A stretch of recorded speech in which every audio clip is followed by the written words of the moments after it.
মানুষ মানুষের জন্যে, জীবন জীবনের জন্যে, এই তো মানুষের সহজাত। কক্সবাজার সদর হাসপাতাল প্রাঙ্গণে পড়েছিল এক অসুস্থ নারী।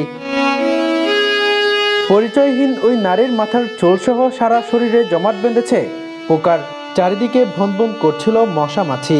এর মাঝেই তার চুল কাটা হয়েছে নরসুন্দরের মাধ্যমে, করানো হয়েছে গোসল, পরানো হয়েছে নতুন কাপড়।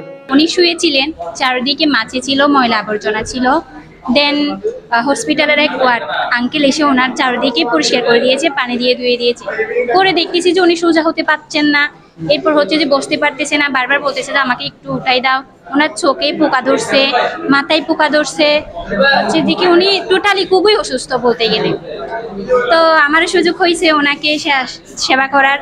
আমি আর আরেকটা আন্টি মিলে দুজনে ওনাকে প্রাথমিকভাবে পরিষ্কার করাইলাম, মাথা ধোয়াই দিলাম, চারদিক দিয়ে পরিষ্কার করানোর পর কাপড় পরিধান করলাম।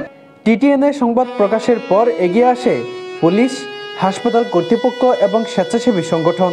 আসলে টিটিএনএর নিউজটা দেখে আমরা এসেছি সদর হাসপাতালের পাশে যে বেভারেজ রুগীটি পড়েছিল, ওনার খুবই করুণ অবস্থা ছিল, পোকামাকড়ে ধরে অনেক খুব খারাপ অবস্থা ছিল। সেটা দেখে আমরা প্রাথমিক ট্রিটমেন্ট দেওয়ার পরে এখন সদর হাসপাতালে ভর্তি রয়েছে। এখন একটা রোগীকে পেয়েছি আমরা, ওনাকে আমরা প্রথমে এসে আমরা তার অবস্থা দেখে খুবই ভয়াবহ। উনি যে বাঁচবে এটা কোনো গ্যারান্টি ছিল, ওরকম অবস্থা হয়ে গেছে। এখন আলহামদুলিল্লাহ ওনাকে আমরা প্রথমে গোসল করেছি, তারপরে এখন গোসল করানোর পরে তাকে আমরা এই সদর হাসপাতালে নিয়ে আসছি। ওনাকে আমরা এখন প্রাথমিক ট্রিটমেন্ট দিচ্ছি এখন। তবে হাসপাতাল পুলিশের এই ইনচার্জ জানান, এর আগেও বেশ কয়েকবার তাকে হাসপাতালে ভর্তি করানো হয়।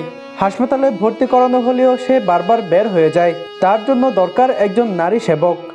গতকালকে আপনাদের টিটিএনের যে নিউজ, এটা যখন ভাইরাল হয় তখন হসপিটাল কর্তৃপক্ষ আমাকে এটা নিয়ে অবগত করে।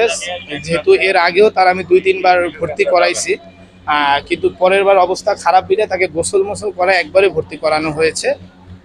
ওই দিক থেকে এখন আবার আমরা সকালে আসছি, কিন্তু আমি অনেক গ্রুপে কথা বলেছি, বলার পরে বলছি নাকি আমাদের মানবিক শওকত ভাই আসবে, তার প্রতিনিধি টিম আসবে, এমনকি যে blood bank blood of Bangladesh তারাও আসছে। তো তাদের সমন্বয় এখন নতুন করে হচ্ছে।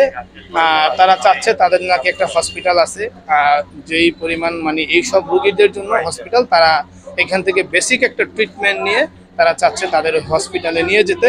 কক্সবাজার সদর হাসপাতালের আবাসিক মেডিকেল অফিসারও বললেন, টিটিএনের সংবাদ দেখার পরপরই চিকিৎসার সব ব্যবস্থা নেওয়া হয়েছে। সকল ধরনের সহযোগিতা করার আশ্বাস দেন তিনি।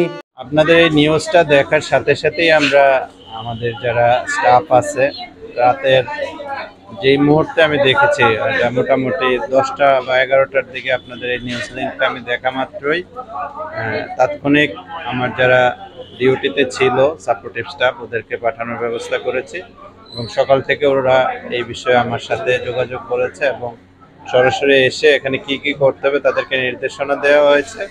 সমাজসেবাকে আমি ডেকে ব্যবস্থা করেছি এবং এটাও বলেছি যদি যা যা করার দরকার করো, আর্থিক ব্যাপারটা কোনো সোর্স না পেলে আমি ব্যক্তিগতভাবে প্রয়োজন হলে এটা প্রোভাইড করার জন্য সাহায্য করব।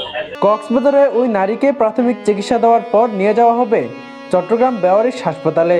আমরা এটা ওনাকে 3 দিন প্রাথমিক ট্রিটমেন্ট দেওয়ার পরে চিকিৎসা করার পরে আমরা যে আমাদের মানবিক পুলিশ শওকত পিবিএম স্যারের যে হাসপাতালটি রয়েছে বেওয়ারিশ সেবা ফাউন্ডেশনের, ওখানে আমরা নিয়ে যাব। ওখানে নিয়ে ওনাকে সুস্থ দায়িত্বটা হচ্ছে আমাদের। এখানে যতদিন পর্যন্ত প্রাথমিক চিকিৎসা শেষ হবে না ততদিন পর্যন্ত আমরা এখানে চিকিৎসা করাবো। উনি যখন একটু সুস্থ হবেন, সুস্থ হওয়ার পরে আমরা তাকে চট্টগ্রাম বেওয়ারিশ সেবা ফাউন্ডেশনে আমরা নিয়ে যাব। টিটিএন সবসময় নির্যাতিত, নিপীড়িত এবং সমাজের সবগুলো অসঙ্গতির পাশে ছিল। এটিও তার একটি দৃষ্টান্ত তৈরি হলো। কক্সবাজার সদর হাসপাতাল প্রাঙ্গণ থেকে আব্দুর রশিদ মানিক, টিটিএন কক্সবাজার।